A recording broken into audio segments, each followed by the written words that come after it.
Again. As you remember, at HybridCluster, we run a pretty interesting system on top of ZFS and FreeBSD.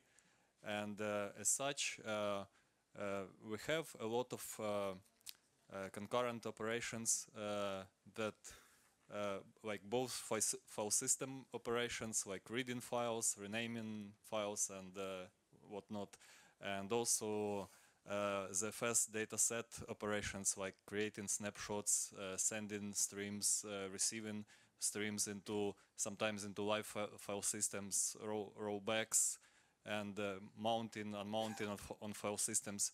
And sometimes those things happen concurrently because of different situations that can arise in operating environments. So from time to time we experience problems like the FS can crash or can run into a deadlock on a particular file system.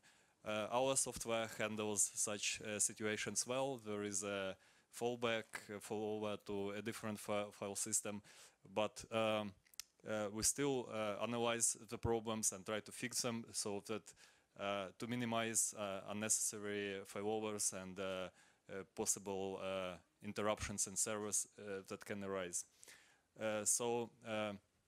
We have two approaches. First, of course, we analyze and fix bugs, and second, we try to prevent those bugs from happening in production by revealing them beforehand in our testing environment.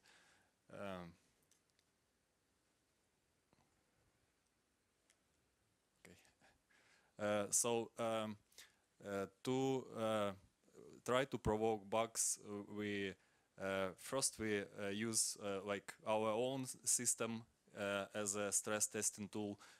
Like in production environments, we have thousands of file systems hosted on a particular cluster. Like there can be many thousands, but in our stress testing environment, we may have like thousands of file systems, and we do a lot of stuff to them. So that has a high chance of finding some bugs. But once we fix like the first series of bugs, we found it hard to reproduce more, like to discover more bugs. So we started looking into more specialized tests that would just exercise file system as hard as possible, instead of also exercising other stuff like our application code and so on. We looked into several tools, and those tools are pretty good, especially XFS tests, which is a whole like Swiss Army knife of various file system related tests. But what we discovered is that most tests are like testing correctness of file system operations. Sometimes like they do like certain predefined sets of operations, like to examine certain edge cases, like where file system implementation, like if authors are not careful enough with specifications, they can make some mistake. Some tests like run random operations, and they have internal model of how file system should behave, and they check what happens in reality with what happens in the model. And those are very good tests, and we run them from time to time. But as we discovered in practice that we haven't yet run into any problem with correctness of the ZFS implementation. But as I mentioned, we run in some problems with like concurrent operations and interaction between different operations. We decided to write our own test, and it's a surprisingly simple idea of the test tool. Essentially, we perform some random operations on random paths. We specify the maximum path lengths and a certain set of component names that can be used in the path names. in reality, it's like, for example, it could be like 5 levels deep and names like 1, 2, 3, 4, for example. So it's like a very simple directory hierarchy, and there are many processes that run in parallel and try like to create a file or directory or a symbolic link or remove whatever happens to be a certain path, maybe nothing at all, maybe that path points to doesn't point to anything at the moment, and basically that's like a lot of file system level operations and a lot of interactions between them, because despite, like, if you think like four different components to power 5 the maximum depth, it's like a lot of combinations, but in reality because the depth also varies, you can there can be interaction, like you one thread acts on a path like 1//2/3, and the other acts just on 1, so like on a parent directory or on a grandparent directory of a file that another process tries to do something with. So running this very simple test, we were able to pretty quickly discover certain bugs in ZFS on FreeBSD port, and it's like, I'd say in a trivial time we discovered those bugs. So, and also I should mention that right now we run only like file system operations like renames, removes, and so on. But our plan is to extend the tool to also do operations like currently all the files and directories are in the same file system, but we want like also randomly create a file system, mount them at like random mount points, unmount, do some operations like rollbacks, receives into those file systems, so that there is interaction not only between different file system operations, but also between the FS dataset operations, and also between the FS dataset operations and file system operations. For example, in our practical usage of the FS, the most bugs we discovered were indeed about interaction between dataset operations and file system operations. For example, all those were like almost trivial mistakes during porting, but because they were like hidden in such unusual use cases, like when you do a rollback and unmount of a file system at like with very specific timing, that certain steps of these operations coincide in time.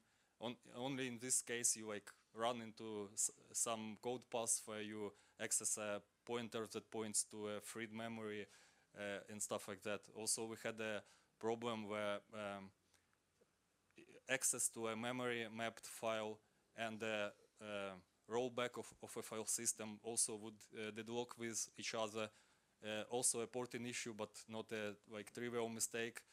The cause was that in Solaris various VM locks related to memory mapped files are taken after the file system level locks, while in FreeBSD it's in opposite order. First VM locks are taken and then file system locks, and so the code path that for working with memory mapped file had the lock order reversed, while the rollback code path had them in the correct order, and so this resulted in a deadlock where one thread holds one lock and tries to obtain another lock, while the other thread has that other lock and wants to obtain the first lock.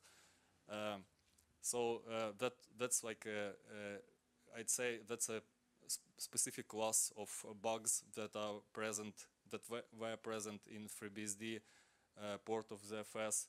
And also another problem, as mentioned here, was with the interaction between rename operation on the FS file system with a so-called dot lookup. That's basically when a process looks up its like when we look up a parent directory of some directory, or like for example, a process has some current directory and wants to know what's its parent directory. It's represented by dot by Unix convention. So rename is the hardest operation to implement in any file system because all other operations cannot break rules of directory hierarchy. Basically, directory hierarchy must be a tree, directed acyclic tree.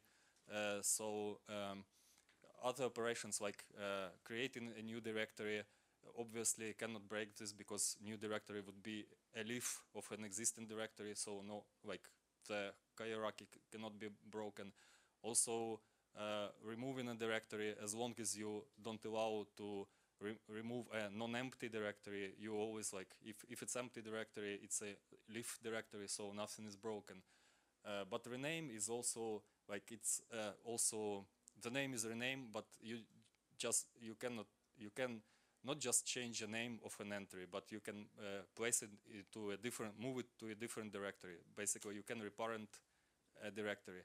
And in theory, it's possible that like, if you have directories A/B/C, you can try to move A to be under C.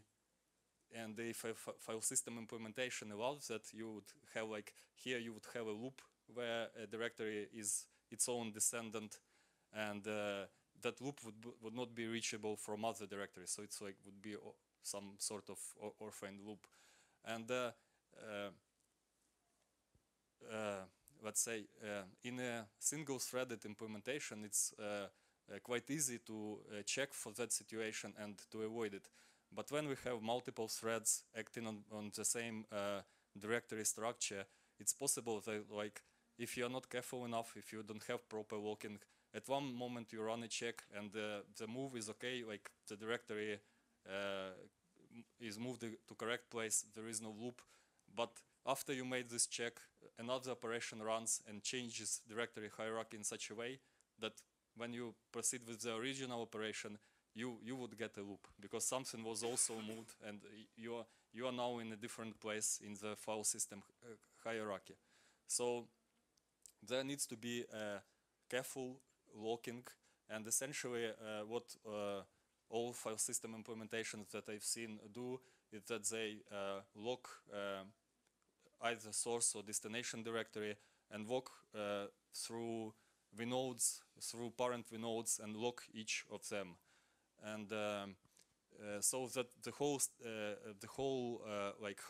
whole path, ancestry path, is locked, so nothing can be changed there, so it's stable, and then you can safely reason about whether you can perform an operation, and you can perform that operation.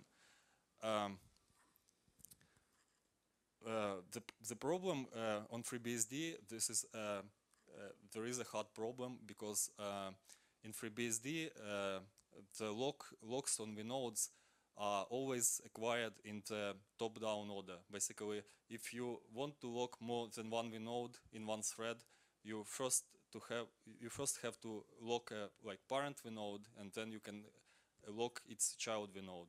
And obviously, in this case, the lock order is different because you lock from child up to its ancestors. So it has to be implemented with like trying, like you try to take lock. If you fail to take it immediately, you don't wait for it. You just like drop all the locks you have up to this point, and you start again. And I think that I know that in ZFS it's done in the same way. Like there is a special function, something like ZFS rename check, that also implements a similar strategy. But in FreeBSD, ZFS has like a quite fine-grained locking. There are several different locks that control different situations. For example, there is a Z lock which controls like a state of a Z node. Then there is a Z parent lock which controls like that this node has this parent and it cannot be moved to a different parent while this lock is unless this lock is held. Also, there is the directory lock, which controls like what it's actually not a like a usual lock, but it's like a special implementation that controls what entries are in directory. Like you cannot remove an entry from a directory without holding a lock on the name of that entry. And in FreeBSD, there is only one lock that is used for all these purposes. So so like let's say in Solaris ZFS or in Illumos ZFS, it's easier to avoid problems because different locks can be used in different situations and there is less interaction. But in FreeBSD there is a lot of interaction between seemingly unrelated operations. And one interaction is with dot lookup, basically, which is also a hard case where you need to get parent of a certain vnode, and also you need to take locks in the opposite order. Like you have a lock on the vnode on which you operate, and you need to take lock on its parent. So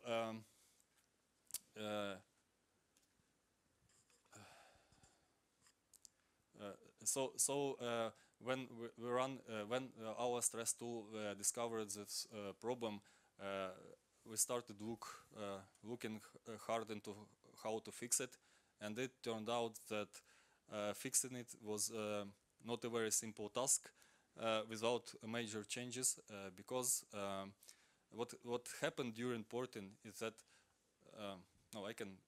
I just want to like make a side note about FreeBSD VFS and the Solaris VFS model, because the VFS code, and especially ZPL part of it, was originally written with for Solaris VFS model, and in Solaris VFS is very simple, and basically it's very lightweight, and all the like logic should be placed into each file system implementation, and that also applies to all the locking that is needed to properly implement concurrent operations.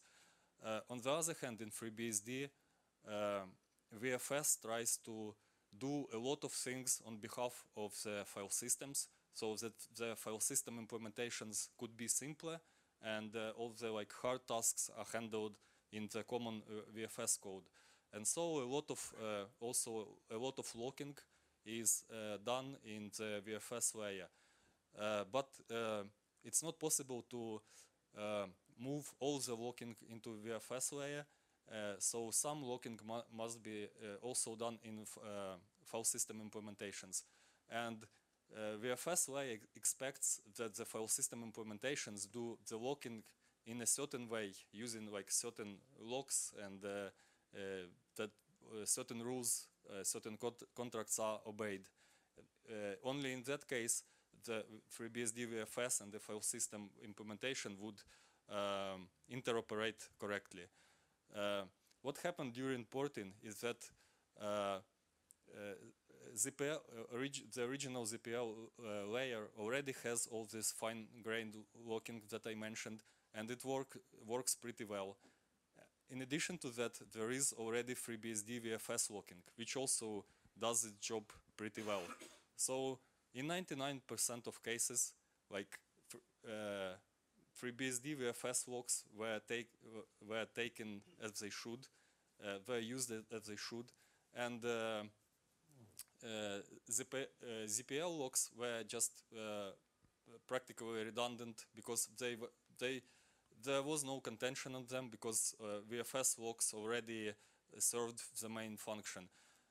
But in some cases, it was the opposite. Like VFS didn't do locking, but the ZPL level locking did the right thing. But it turns out, because there was this mismatch, like half of the job is done by FreeBSD VFS and half of the job is done by the logs in ZPL. The necessary contract between the file system and the VFS was not followed, and that case was the interaction between the FS rename, which actually like behaved like it should in Illumos or in Solaris, and dot lookup, which worked like in FreeBSD way and didn't properly like it takes the ZPL logs, but that's done too late. FreeBSD VFS logs are not taken, so there is this mismatch, and which leads to a deadlock later. So the only solution that we could think of was to sort of we call this to rewrite the ZPL layer, but it's called only rewrite because it's a large change, but it's not a real rewrite. Basically, what we did is we removed all the original ZPL locking, and in most places we just removed it, and that was enough. And in some places we added the necessary FreeBSD VFS locking. And after that, our correctness tests, like our stress tests, started to pass. So we hope to merge that work, at least to present that work to upstream FreeBSD really soon, hopefully. But that also raises another question: is how to organize ZPL code, so like in open ZFS, so that because really there is a lot of common code there, like that could be easily shared between different file systems, different operating systems, but there are also quirks like that, where like there should be some operating system specific, like either locking done or not done, or some, I don't know, there should be some hooks probably, but that's like I think a bigger topic to design how this should be organized. Oh. So, thank you for listening. Hope this was interesting. And any questions? Yeah, well, actually, I wanted to ask the question, but you already did about the locking and how it's going to. How do you see that? How do you see a solution to implementing OpenZFS or extracting the OpenZFS as a separate project that would bypass these kinds of issues with implementing, I don't know, system-specific locking operations? Yeah, I think that there is like a very simple approach, which may be the right one or may not be the right one, which is like not including ZPL into OpenZFS core code at all. Like saying that ZPL is operating system specific, so each operating system should deal with it properly. But on the other hand, as I mentioned, there would be still a lot of code that could be shared.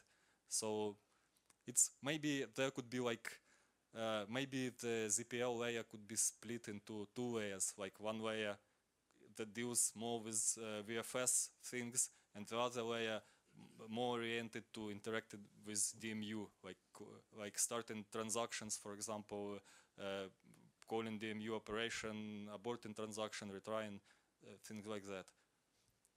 Perhaps, I don't know. I don't have a good answer yet. I agree. So, any more questions? Is your tool available open source or just internal? There is a question if the tool is available to the public. It's not available yet, but there is nothing like very secret or proprietary in this tool. It's a simple Python program, so we plan to share it once we feel that it's like sufficient quality. So Thanks. Have you run the tool on any other operating systems? Yes, we run this tool just once on ZFS on Linux as we are starting to explore it, and it was like there was a deadlock. Unfortunately, the test was on Amazon EC2, so our debugging capabilities were rather limited there. So we noticed that there is a deadlock. We noticed that the process states were hinting, like according to PS, they were hinting at something at VFS layer, like there were like threads stuck in directory lookups and like name cache accesses. So, but we don't have any conclusions yet. We are setting up now development debugging environment, so we will run the tool again soon, and we will see. I think this is a really great tool and great presentation. It would be great. I think that it would be a good idea to actually make tools like this part of the OpenZFS repo, this kind of test programs. I agree. Because I also wanted to mention this, that there are right now very few, probably there is no tool that comes with ZFS to test ZPL layer. Yeah. Because Z-test tests only like the core implementation, like SPA level and DSL level. Yeah. So yes. Cool. Yeah. Any more questions? No? What's the timeline and procedure look like for getting this these changes into FreeBSD? Like, is it just a matter of you need to clean up the code, or is the code ready? You need to get it reviewed. I need to clean up the code a little bit, and then I will post it for review. I hope to do it by the BSD can, but unfortunately that didn't happen. But I hope to get it finished soon. Are you going to do a talk about this at EuroBSD? Again, I hope to do that. That would be very cool. I think it would be a great talk. Yeah. There. So. Okay, thank you very much.